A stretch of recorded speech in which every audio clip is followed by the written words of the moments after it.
Olá, aventureiros! Vamos falar agora do final do século XIX, um mundo com intensas tensões nas mais diversas áreas que acabariam explodindo de vez durante o século XX com a Primeira Guerra Mundial e até mesmo com a Segunda Guerra Mundial. Eu sou o Luiz, bem-vindos a Monstros de Aventuras. Estamos na nossa terceira e última aula do nosso mini curso gratuito de Ciência Médica no Horror Gótico. Dessa vez falando do Drácula, aquele que criou a figura moderna que temos do vampiro, já que temos uma imagem do vampiro do século XVIII, uma que vai se transformando com várias vertentes diferentes ao longo do século XIX, e o classicão que a gente vê justamente no final do século XIX, que é combinado pelo Drácula, além dele ser o arquétipo de várias forças diferentes. Afinal, ele é aquele que controla os animais rastejantes, ele é capaz de pegar e modificar o clima, se transformar em neblina.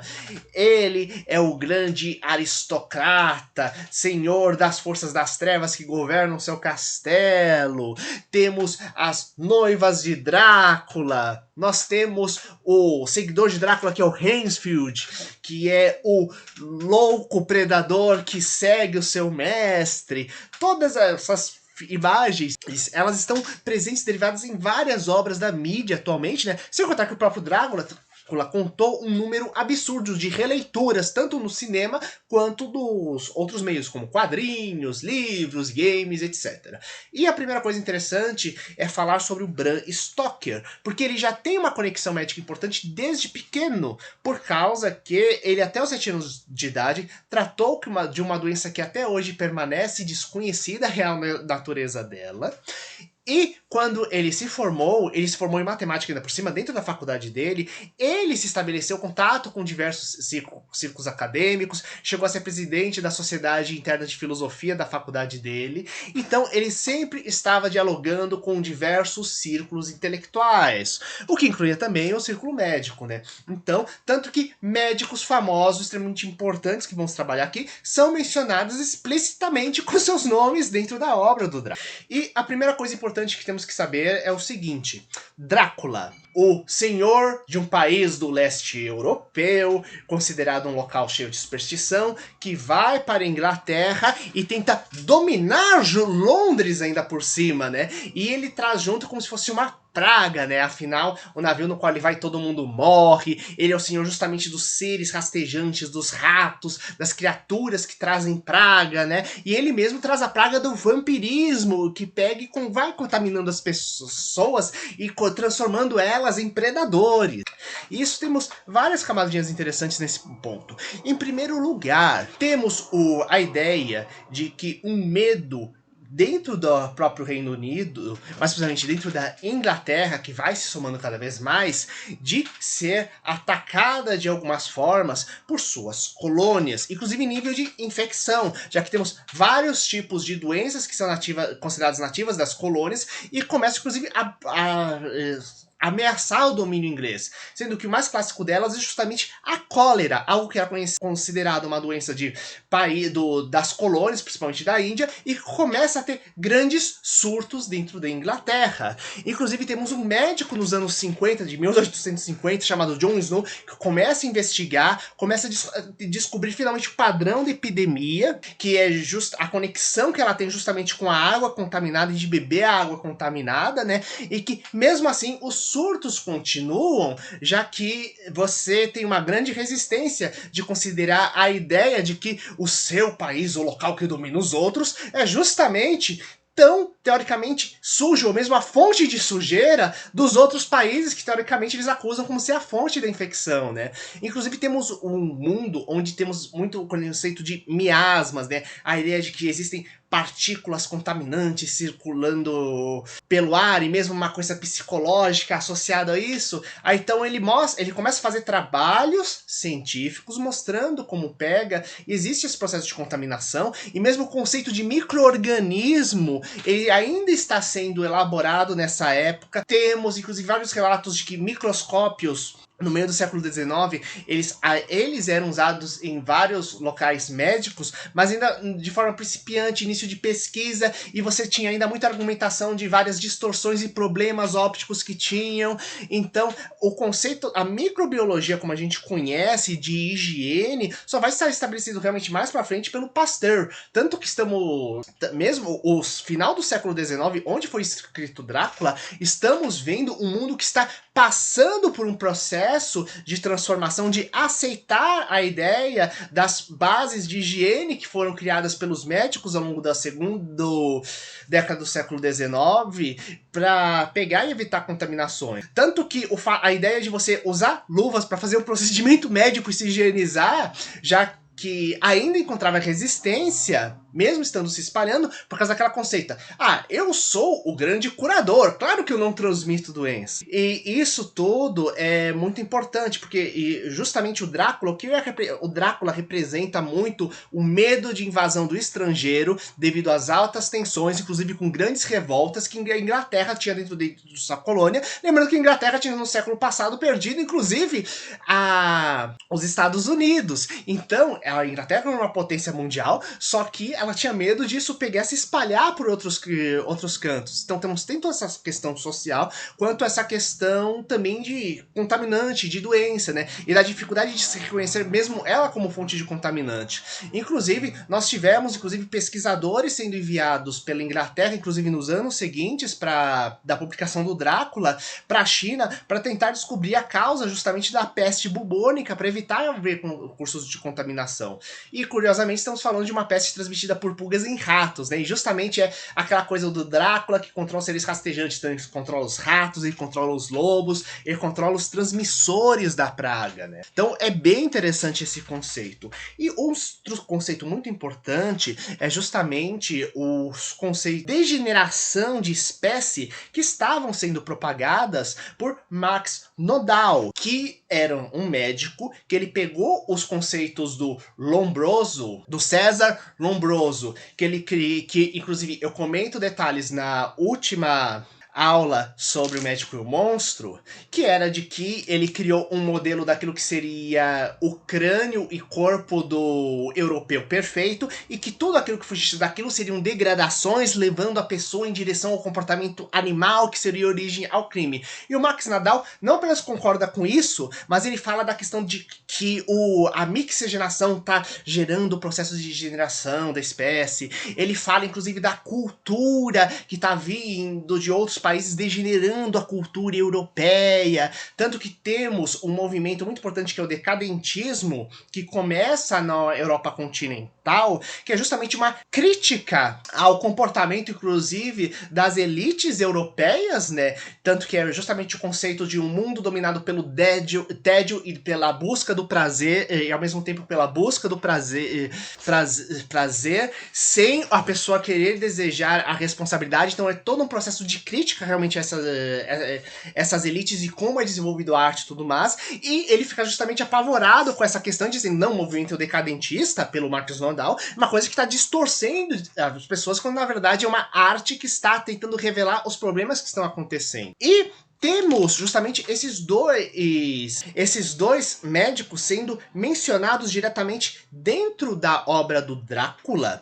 inclusive como meio de pegar e identificar o próprio Drácula, sendo que a Mina Hacker, uma das protagonistas do livro, ela é uma das primeiras que pega e tem uma alta suspeita de que o Drácula, esse nobre que veio de outro país, seria a grande fonte dos desastres que estariam acontecendo em Londres na história, por causa que ela faz uma leitura completa da fisionomia e dos traços dele, e diz que ele, entre todos os traços de animalidade e baixa intelectual e baixo desenvolvimento cerebral, que estariam nas obras de Nodal e do César Lombroso. E essa questão é novamente reforçada dentro da história quando temos justamente o Dr. Seward, que ele cuida de um louco no hospício chamado Hansfield, e que esse paciente, ele vê um processo gradual de degeneração em relação ao animal, que ele começa a ficar cada vez mais voltado justamente para as criaturas sombrias, para os ratos, para os morcegos, para as aranhas, pela a fascinação pelo ato de predação, a ponto de que o corpo dele começa a se transformar, a ponto de ele sentir o cheiro das coisas, um faro mais apurado. Então essa degeneração em relação ao animal, né? Quase como se ele estivesse pelo toque do Drácula, ele estivesse se transformando quase no animal de estimação do Drácula, e tudo aquilo que fosse tocado pelo Drácula se degenerasse. E isso é muito interessante, por causa que mesmo a Mina Hacker, por si só, quando ele bota isso aí na boca da Mina Hacker e ao mesmo tempo do Seward, a gente vê também uma certa cutucada diretamente nessas teorias. Teorias que, na verdade, não foram criadas tentando desenvolver tentando conseguir a cura de doenças ou melhorar sua sociedade. Não, aquilo que elas fizeram foram juntar uma série de preconceitos e ideias espalhadas diferentes para criar um modelo que justificasse o domínio de determinados países sobre os outros. Tanto que essas ideias, na verdade, é o que geram a base da eugenia e dos conceitos que levaram justamente à ascensão do nazismo na época da Segunda Guerra Mundial. Lembra que o nazismo não inventou a eugenia. Isso foi desenvolvido como justamente uma coisa que já era, inclusive, contestada diretamente pelos médicos da época. Mesmo outros pesquisadores já tinham divergências sobre isso, né? Vendo que não tinha uma base científica real, mas eram simplesmente coisas coletadas, criando não, esse é o meu padrão de perfeição e tudo que sai daí e vou pegar pedaços de outras falas para tentar dizer que aquilo é degeneração. E o que acontece é que a primeira cutucada que tá é quando isso é colocado na boca justamente da Mina, por causa que o que acontece, aquilo que o César Lamboso e o Max Nodal falam é que a mulher, ela é naturalmente uma degeneração do homem, que era uma versão patológica da psique do homem, a ponto de que eles falam de que, enquanto no homem você mediria principalmente detalhes do crânio para ver a deformidade da pessoa, por causa que o homem é mente intelectual, na mulher você teria que fazer as medidas da pelve da mulher para isso, para ver o quanto ela degenera ou não em relação da raça e quais seriam suas tendências mentais patológicas disso, por causa que a mulher só serviria justamente como companheira e como mãe. Então, ela é vista unicamente como paredeira. Então, quando vemos justamente quem identifica o Drácula na história é a Mina, e mais do que isso, ela que trabalha justamente com uma tecnologia recente, que é da estenografia, que ela trabalha justamente trabalhando justamente com as gravações de vários personagens, para poder pegar e redigir a história, a ponto de que vemos a fundo, na verdade, Drácula, a personagem que escreveu todo o livro Drácula, na verdade foi a própria Mina, transcrevendo artigos de jornal, organizando todos os relatos e escutando todas as gravações para poder pegar e estruturar e criar a base que seria usada para finalmente caçar e matar o vampiro. Então, só por isso, a Mina por si só, ela quebra todos os estereótipos que tinha na época relacionado com isso com a mulher. Estereótipos, inclusive, que eram já atacados diretamente pelo movimento feminista que tinha na época, movimento que tinha esse, inclusive, pelo direito do voto universal pela mulher, e que existe desde o finalzinho lá do século XVII, na verdade. Então, podemos pensar até muito dessas pseudociências que foram criadas na época, foram criadas justamente para você pegar e tentar impedir a mulher de ter o direito dela. Tanto que até hoje temos coisas preconceituosas sobre vendo como o corpo da mulher reflete a personalidade dela, quando na verdade não tem nada a ver com isso. Na verdade são tudo isso é derivações de teorias médicas que foram completamente descartadas e que nem eram ciência na época, eram pseudociências, mas que foram levadas a sério justamente para você garantir o domínio sobre as outras pessoas. E em segundo lugar, o Seward, o psiquiatra, ele faz a descrição super detalhada, usando os critérios do Max Nodal ou do Lombroso dentro da história do paciente dele, da degeneração, só que na prática ele não consegue fazer nada, tanto que ele entra depois no grupo grupo, junto com a mina hacker Van Helsing para caçar o Drácula, justamente porque a ciência dele foi completamente inútil para deter justamente os servos do Conde. E aí você já tem outra quebra de pernas da ciência aí do meio, mostrando, cutucando essas questões da época. Quando a gente vai mais a fundo, então, a gente entra na questão da figura do Van Helsing, o caçador de vampiros, que em primeiro lugar, ele não é da Londres, ele é da Holanda. Então temos um estrangeiro que já vai ajudar. Assim, ele é um médico, só que ele respeita e entende as tradições e as superstições dos outros povos. Então, a gente pega e vê que isso é fundamental para pegar e destruir o vampiro, que esse respeito e a compreensão dos outros povos, ao invés de pegar, tudo superstição, nós temos nossa ciência superior, etc. Não, vamos entender o que está acontecendo. E é interessante porque o próprio Van Helsing, inclusive, ele usa mesmo, até mesmo ciência prodígio da época, que é justamente a hipnose que foi introduzida, que foi desenvolvida pelos Charcot, e posteriormente naquele final do século XIX, e ainda por cima o Freud usar a hipnose do Charcot justamente para começar a questão do inconsciente e desenvolver as bases teóricas dele. E no caso, Van Helsing tenta usar essa hipnose para poder tentar conseguir localizar onde está o Conde Drácula. Então, temos uma mescla no qual você tem o uso da ciência prodígio da época de um lado, ao mesmo tempo você tem vários elementos que tentam, dentro de uma história sobrenatural, mostrar como aquilo está dentro do ápice da ciência, e ele está totalmente sintonizado com o ápice da ciência, né? Tanto que temos a questão do morcegos vampiros que são descobertos na América, né, que é comentado na história, tanto que essa conexão forte com os morcegos, ela só começa realmente a aparecer com a figura do vampiro, principalmente no século XIX, principalmente por causa dessa descoberta no século XIX, dentro desse período, mas ao mesmo tempo ele está cutucando os ao certos fatores, certos preconceitos básicos que existem, não como, mas certos elementos fundamentais dentro daquilo que existia da ciência daquele período. E até hoje o Van Helsing acaba virando meio que um modelo, entre aspas, quase de super-herói, sobre como você pega e caça ainda por cima de caçador de forças sobrenaturais, né? Da pessoa que vive entre a ciência e tecnologia e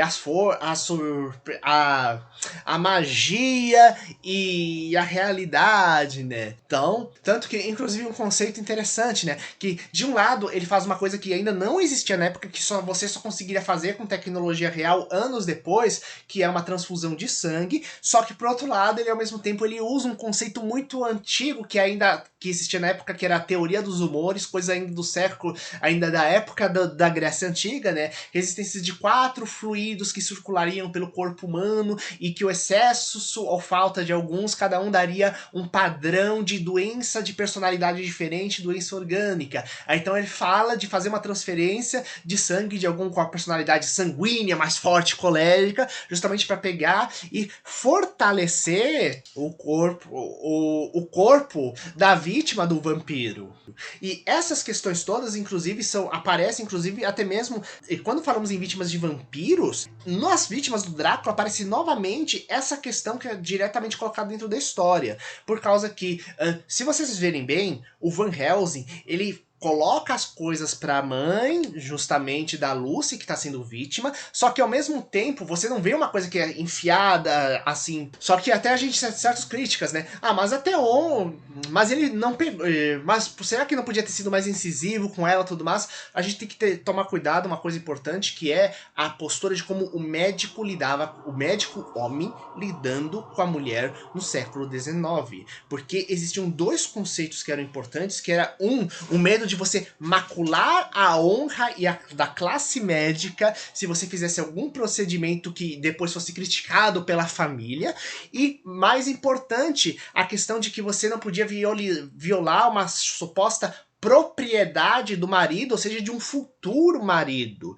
E a coisa era tão insana, e se reflete diretamente nas vítimas do Drácula, que era considerado a mulher como uma criatura naturalmente como um apetite, uma predadora sexual e saciável, né? Então com isso você pensa até onde, quando a gente vê a descrição justamente das mulheres vítimas do Drácula, nós estamos vendo justamente as mulheres sendo tirados todos os limites sociais e médicos que eram colocados para ela na sociedade, né? Como aquilo, na verdade, era uma... Ele usava esse modelo de como seria a mulher descontrolada ou a pessoa descontrolada dentro da história, a pessoa degenerada, tanto para criar o Hansfield, servo do Drácula, como para pegar e elaborar também a imagem das esposas dele, né? Então, reforçando novamente essa questão de que, de um lado, ele usa os estereótipos e modelos da medicina que era considerada mais alta da época, de um lado, e do outro lado, colocava elementos que criticavam e cutucavam diretamente certos aspectos dessa ciência médica. E até hoje nós temos influência disso, já que, por exemplo, a questão da figura do vampiro, né, que ele é alguém que pega e supera as noções básicas de moralidade, ele supera as transições clássicas de espécie que nós temos, né? Então, para ele, né, não existe homem ou mulher, ele seduz e manipula a todos. Ele pega e libera o lado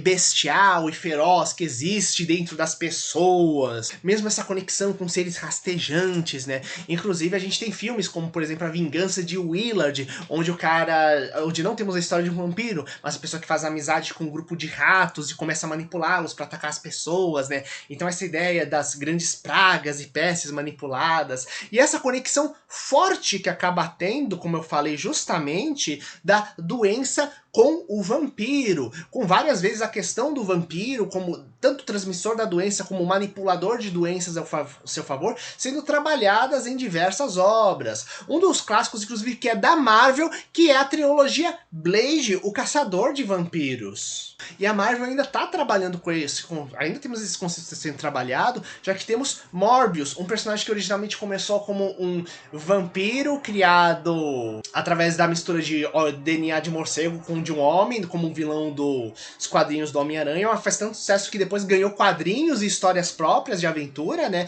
E atualmente vai pegar e ganhar filme, né? A figura do vampiro está sendo ainda muito desenvolvida e elaborada, mas ainda carrega vários desses conceitos interessantes e ainda promove muito diálogo entre a questão da natureza do homem com a questão da sua ciência médica atualmente, trabalhando diretamente com essa questão justamente da questão de guerra biológica, da questão de infecção, tanto que a figura do modelo do vampiro retorna, inclusive nos anos 80 forte, justamente por causa das epidemias de AIDS e DSTs que existem também na época. Então, então existe uma série de coisas que foram herdadas muito forte dentro do romance do Drácula. E daria pra ficar horas e horas falando nisso, né? Tanto que uma das dicas é o curso Desvendando os Vampiros do professor Alexander, que eu recomendo pra vocês, né?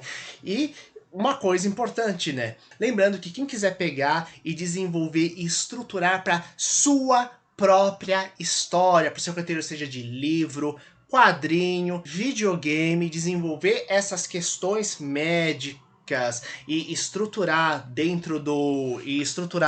legal dentro do seu roteiro, eu tenho uma consultoria, basta entrar em luisconsultoriamédica@gmail.com, que inclusive vai estar aqui, vai estar na descrição do vídeo, pra você pegar, a gente conversar um pouco e marcar uma consultoria. Então, galera, esperamos que tenham gostado do curso, deixe seus comentários, compartilhe com seus amigos e não se esqueçam de inscrever-se no canal. Então, galera, até mais!